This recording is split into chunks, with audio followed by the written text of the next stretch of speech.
All right, NFL fans, welcome back to another episode of the NFL Whip Round. I'm Jeff Hartman, joined by Coach Kevin Smith. Coach, it's like the final walkthrough, right? Getting ready for the draft. What do you think? It feels as though something big is going to happen because it's been kind of quiet.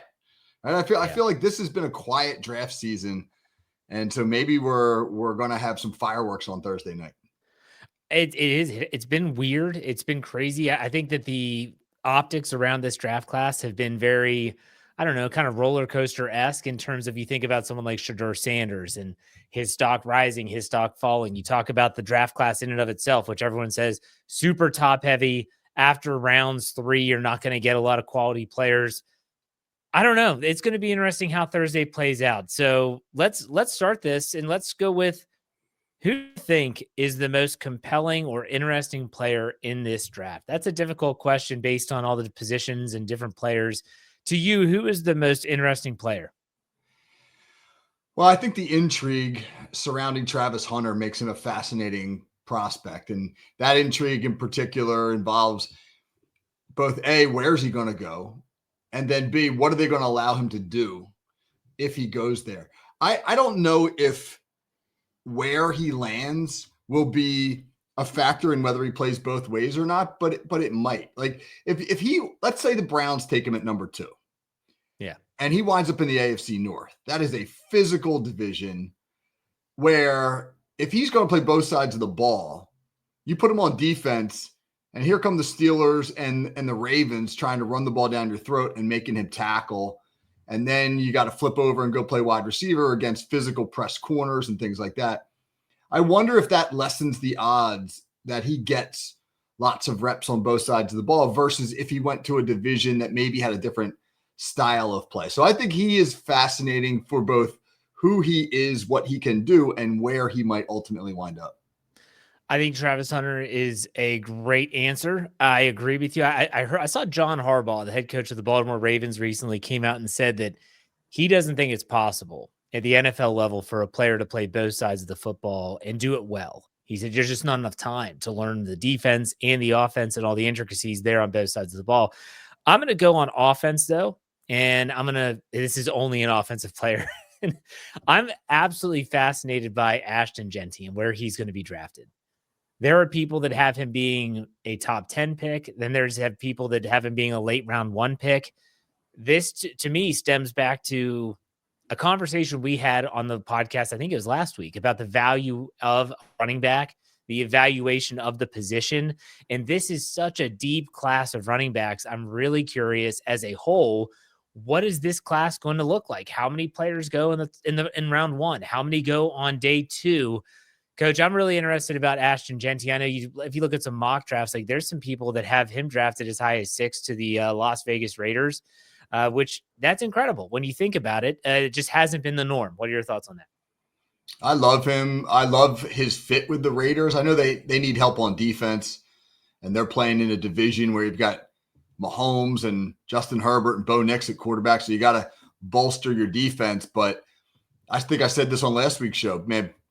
Pete Carroll loves having a feature running back like he had with Marshawn Lynch in Seattle. Chip Kelly, running backs seem to thrive in his system. You give Geno Smith a solid run game and pair with some of their options at receiver and Brock Bowers, et cetera. And I think that's a great fit. Now, a lot of people will say, well, 6 is too high. 6 is too high for a running back. And then so maybe you see him fall. I'll tell you what, as Steelers fans, if he's on the board at 21 and the Steelers don't take him, I will throw a temper tantrum. Like I just feel like that's his value to me is much greater than late first round. Yeah, like I said, it's very intriguing. He intrigues me as a prospect because he is unbelievably talented, and we haven't seen these type of evaluations from a running back. Well, Bijan Robinson, coach, is that the last time we had like a serious running back that people were talking about in this context? He went 8th overall. Did Saquon Barkley, where did he go? He went higher than that, I believe. He was a top 5 pick, I believe. Second, maybe, Yeah. something like that. But Barkley has obviously been worth it. I think Bijan Robinson will flourish more now that they're in a little bit more of an wide open offense. Jahmyr Gibbs, I think, was maybe the 12th or 13th overall pick a couple years ago. He's been fantastic. So the last several years have shown that if you pick the right guy and get him in the right scheme, the value at the top of the first round for running backs is still there. Absolutely. All right, this next question is going to be a tough one. I want you to give me a player that you think will become a star in the league, and then a player that you have reservations about. Let's start just with the star, and then we'll hit the reservations afterwards. So, Coach, out of all these prospects that are going to be entering the draft on Thursday, what's the player that you're like, you know what, I got a really good hunch that this guy's going to be really good for a really long time? I don't see how in the current NFL, with the way that modern offenses are run, I don't see how Tyler Warren doesn't become a star. I think that guy he's 6'6" and 260. He runs 4.5 in the 40. He runs routes like a receiver. He can play in the slot. Think about the mismatch that you get with a 6'6", 260-pound tight end who can run routes like a receiver, working against nickel corners and big safeties in the slot position. When you look at what Brock Bowers did in Vegas last year, I think the market for Tyler Warren is significant. I think he'll wind up being a top 10 pick. And then you think about how creatively you can use that guy because he's not, I mean, Brock Bowers, I love him. He's phenomenal, but he's an okay blocker. Tyler Warren's a mauler as a blocker. So you can put his hand down and he can be a mauler in the run game. And then you can split him out and get mismatches in the passing game. I don't know. I mean, maybe the Jets take him and they do the Jets thing and they mess him up, right? Because they have a history of that. Yeah. But otherwise, I don't know how that guy doesn't become a perennial Pro Bowl player. So you're saying he could be better than Brock Bowers, even after Brock Bowers' really, really phenomenal rookie season? Well, I think he's a different play. He might not put up the stats that Brock Bowers does because Brock Bowers is such a great receiver and he's tough too. He'll block, but I think you can feature Tyler Warren in so many different roles. My God, if the tush push survives, Tyler Warren played quarterback in high school, right? Why? Now you have a 6'6", 260-pound guy who can take snaps. And if it's short yardage, I'm putting that dude under center all the time. Yeah. Yeah, that's a good pick. I was actually leaning towards him. I've had a feeling you were going to take him. I actually think in terms of me, who I think is going to be a star, I think it's Abdul Carter.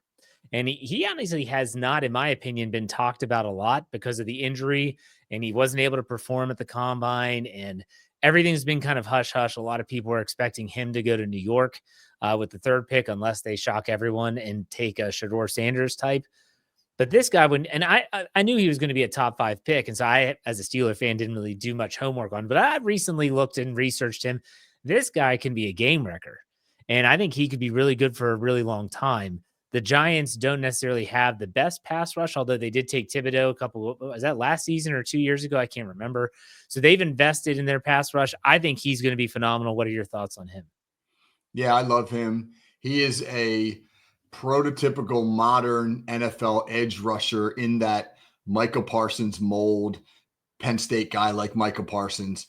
And provided, yes, that the injury heals up properly and he regains his full form, which he's expected to do, he seems like he's on, yes, that right track to start him.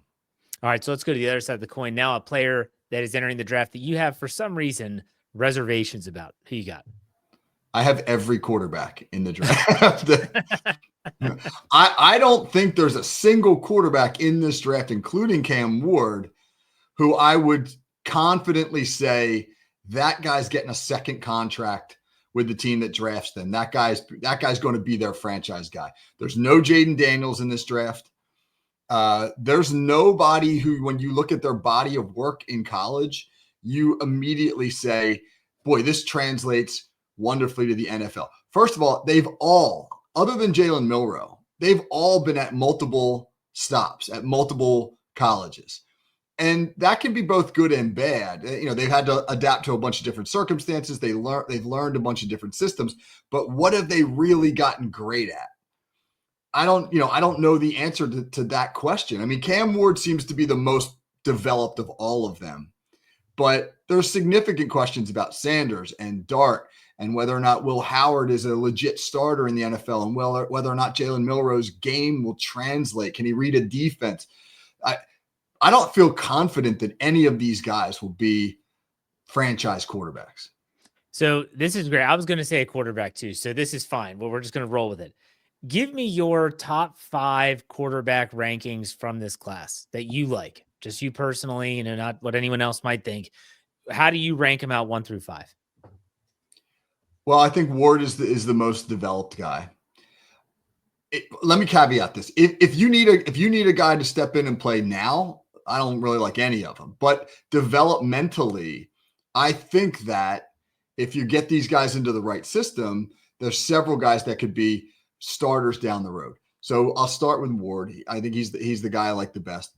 Right, I think Ward Jackson Dart has huge upside. He's got tremendous physical gifts, but he's got to learn how to read NFL defenses. So if he gets with the right team and you can teach him to progress, and I think that he then has the next most upside. I like Will Howard a lot. I think you can win. Will Howard's a guy you can win games with in the NFL, kind of like J.J. McCarthy. He's a much bigger guy than J.J. McCarthy, but he's got that leadership quality about him. He led his team to a national championship. He can do a bunch of different things. He's not really a runner, but he's mobile. Ohio State used him actually on design runs in the red zone. So I think he's a guy that can work his way into being a dependable NFL starter. And then I would put Shedeur Sanders fourth because he's got lots of intangibles that you love, but he's got some things that you worry about as well. Like if he doesn't learn to get the ball out faster, he's in trouble, man. He relied on his athleticism to be able to just hold the football and run around and make stuff happen at Colorado. He's not going to be able to do that in the NFL. And my concern with him is at some point, bad habits become fossilized.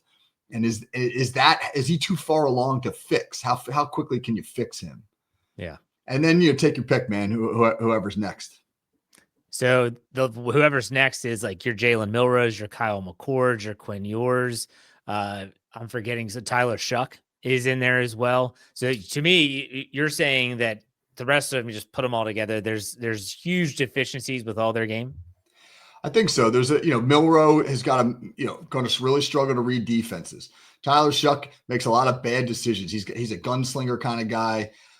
He'll make phenomenal plays. His highlight tape looks awesome. His low light tape is really discouraging.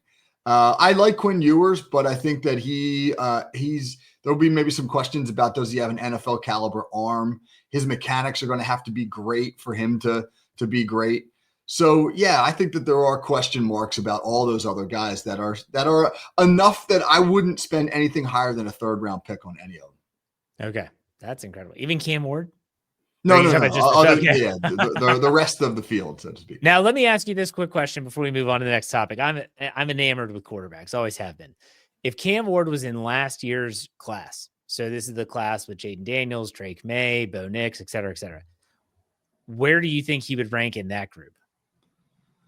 I've read people speculate that he might be the 4th or 5th best guy from last year's group, which seems like a pretty slam dunk consensus that you had May ahead of him, that you had Daniels ahead of him, that you had Caleb Williams ahead of him. Yeah. But Bo Nix, maybe he's in that realm. I think probably. I think Bo Nix, Jackson Dart, Cam Ward are all fairly in the kind of the same bucket. And Michael Penix Jr., how did I forget him? Yeah, our boy Pez predicted that top 10 pick. Yeah, he did. He did. But what's interesting about Michael Penix, when you look at his college film, you can see why there were reservations about him because of that long, slow, deliberate delivery. And that is the opposite of what everybody wants. And for each guy in this year's draft, there's something like that makes you go like, huh, whether it's reading defenses or not getting the ball out fast enough or whatever it might be. There's nobody, like when you looked at Jaden Daniels, other than maybe he's too skinny, there's nothing about him that made you go, that's a concern. Yeah, that's a good point. All right, let's move on now. Let's go to a trade scenario. There have been no trades as of this being recorded. What do you think is a trade scenario that you could see happening? I'll let you go.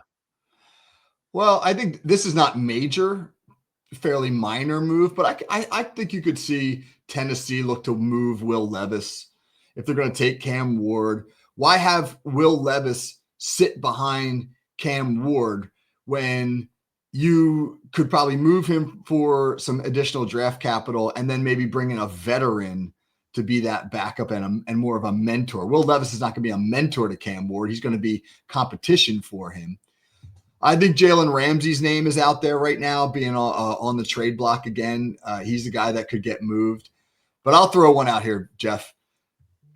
Pittsburgh Steelers need a second-round draft pick. Uh-huh. They've got some big names. George Pickens, one of them, the most obvious one. They could move him. I don't think it's going to happen, but I'm not totally convinced they won't look to move one of their stars, Minka Fitzpatrick, less so TJ Watt. The Eagles, lots of buzz and lots of rumors in our area about the Eagles trying to work something out with the Steelers to land one of those guys because Philly needs help at safety and at edge rusher. Really? Now that's interesting because I would never think that the Steelers would trade maybe Minka if the deal was right. Same with Pickens. I think that TJ Watt, I'm not answering that phone call, but I will answer the phone call of the other two guys. So I could see that potentially happening. For me, when I talk about trade scenarios that I think are really realistic in terms of how they're going to happen, they don't involve a player. I'm really anxious to see what teams will try to get back into the first round. I'm talking about your Cleveland Browns, your New York Giants.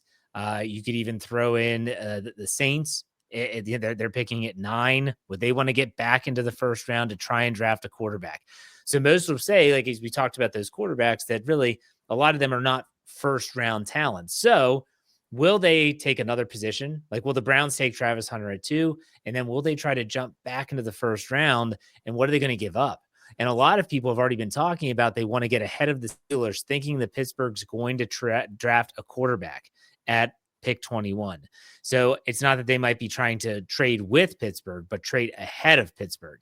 It's going to be very fascinating. I would almost guarantee that happens. I don't know which quarterback gets taken, whether it's a Shedeur Sanders or a Jackson Dart. But then there's some people that are talking that there could be another quarterback taken in the top 10, and we're just not even thinking about it. And a team that it seems crazy, but I saw an article the other day that said don't count out the Colts as a potential team looking for a quarterback because Anthony Richardson is not really that guy. They got Daniel Jones on a 1-year deal. I don't know, Coach. I think trading back into the first round for some of these top 10 teams is going to be a real thing on Thursday. What's your take? Well, that's another option for the Steelers if they're looking to recoup that second round pick. Right. I mean, if you were a team at the top of the second round and like the Giants, let's say you love Jackson Dart. Let's say you're pretty convinced the Steelers aren't going to take him. The Rams at 26 are said to really be enamored with him. They need a successor down the road for Matthew Stafford. So if I'm Pittsburgh, I would think about trying to move back from 21 to the early second round with one of those quarterback eager teams and now pick up your extra pick. Let me ask you this, because if you do those mock draft simulators, they always offer trades, which are sometimes pretty crazy, but would you surrender a first round pick if it meant, let's say, the Giants or the Browns second round draft pick and additional day 2 picks? So if they said, we want pick 21, we don't have a first round pick to give you. If they said, we'll give you a second this year, another third this year, and maybe a late round pick in 2026, do you make that deal? I think it depends on how the board has fallen at that point. True. The Steelers really want defensive line help, and there's 3 or 4 guys that could be on their radar. If 3 of those guys are still on the board and they feel comfortable, they can move back 12 or 13 spots and still get one of them, I'd absolutely do it. Okay. I think there's going to be a lot of trades in round 1. It'll be curious as to who jumps up, who goes back, and we'll be keeping tabs on that for sure. All right, let's go to our 4th topic. Name a team who really needs to ace this draft and why. I'll let you go first. Well, you brought up Indianapolis. Yeah. When you swing and miss at the top of the draft for a quarterback, it really sets you back. And Anthony Richardson, it's not too late to write him off. I mean, he could still turn things around, but all the signs right now are this is not a guy who's ready to play quarterback in the NFL. And so that's an interesting, if they do it again, if they do get aggressive and try to move up and take a quarterback, they can't miss. They cannot miss because that's going to cost people jobs. And then the other team, speaking of jobs, is the New York Giants sitting there at number 3. Like they got to get an impact guy that helps them win football games right now. Because Brian Daboll, I don't know if he's on a 1-year leash or not, but it seems pretty certain that that he's got to turn that thing around sooner than later.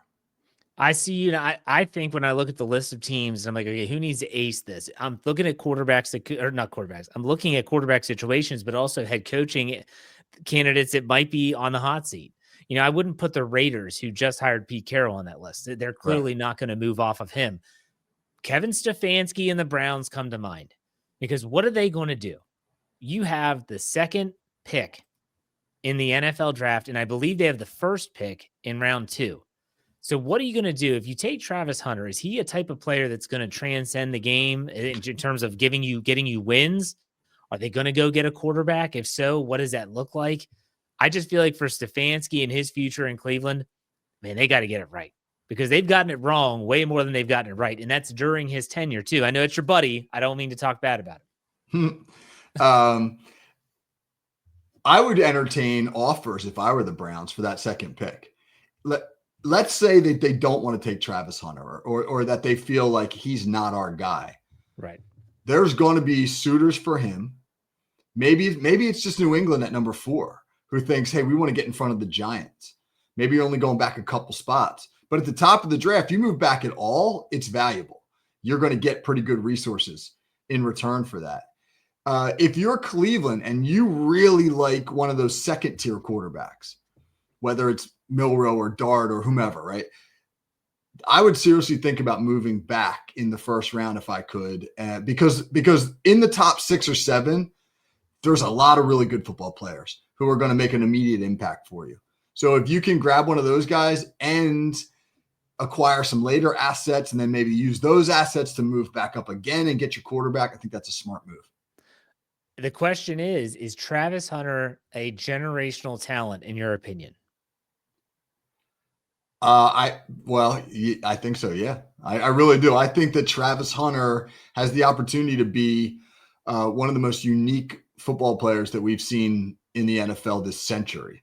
So I'm not suggesting he'll be a full-time two-way player, but I absolutely believe he can impact games on both sides of the football, and that he'll be a full-time wide receiver and a part-time D-back. And as a part-time D-back, if he's coming into the game on passing situations, he's going to have better instincts for the football than any defensive back in football.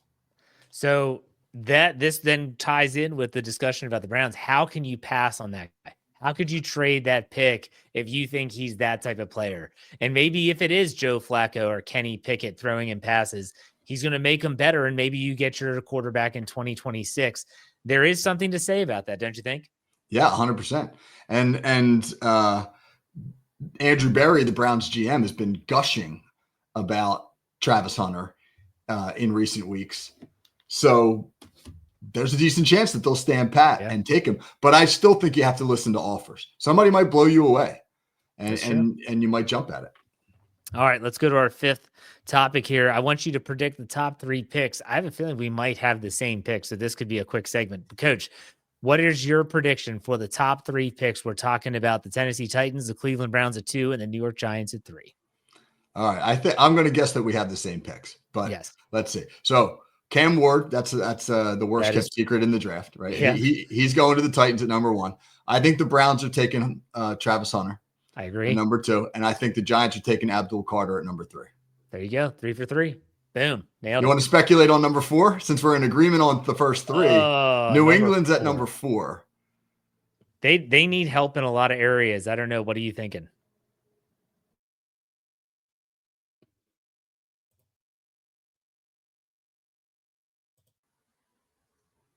I think Mike Vrabel's mentality is built from the inside out.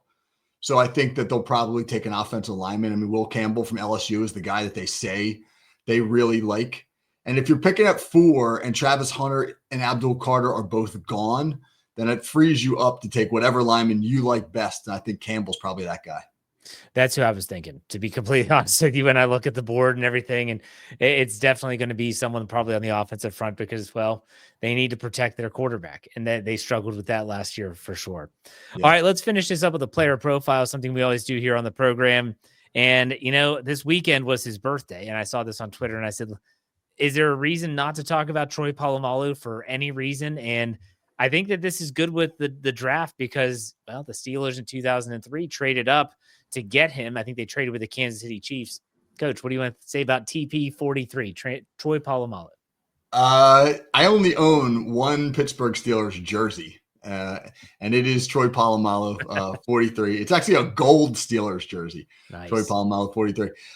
He is my favorite modern Steeler. My first ever favorite player was Jack Lambert when I was a little kid. But in a more modern sense, my favorite Pittsburgh Steeler ever is Troy Polamalu. I played safety. He was a safety. I learned so much just watching him play the game. It's interesting, though, man. You're right. The Steelers traded up to get him, and he didn't have a great rookie year. He struggled to learn some of the complexities of Dick LeBeau's defense. And there were a lot of Steelers fans that were crying that he was a bust. And so this is why I always laugh at when people give draft grades the day after that they've picked a guy. That's a D.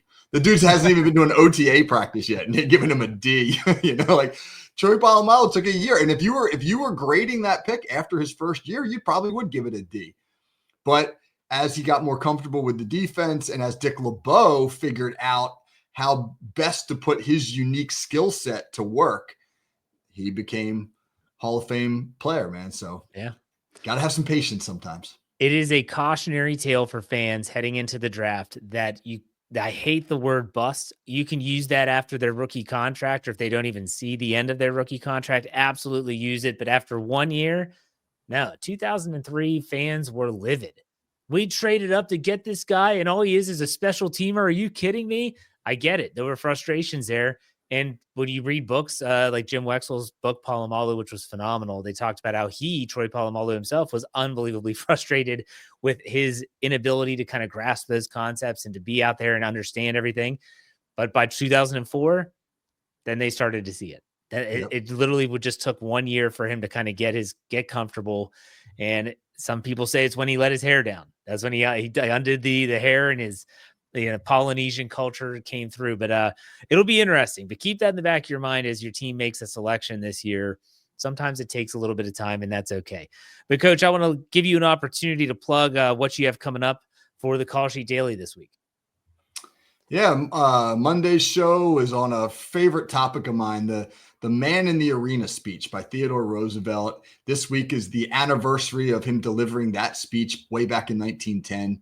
And I think its message for football players in particular, but really just for everybody in general, really still resonates. So we talked about that on Monday. Got a good Whiteboard Wednesday show tomorrow. That's we're breaking down the mesh concept with my friend and colleague Paul Callahan, one of the most universally used route concepts in all of football. And then obviously we got some draft talk this week. Obviously. And I want to let everyone know that's listening that we will be doing a live stream again on every single day of the NFL draft. You'll find it at the Fans First Sports Network YouTube channel. You could also see it on the Steel Curtain Network YouTube channel. You can find it on Twitter as well. We'll be doing just the entire draft. If you don't want to watch the talking heads like Mel Kiper and them, you can tune in and listen to us. And Coach will be there on Friday and or Saturday as well. So, Coach, thanks. Enjoy the lead up to the draft. We'll be talking soon. Take it easy.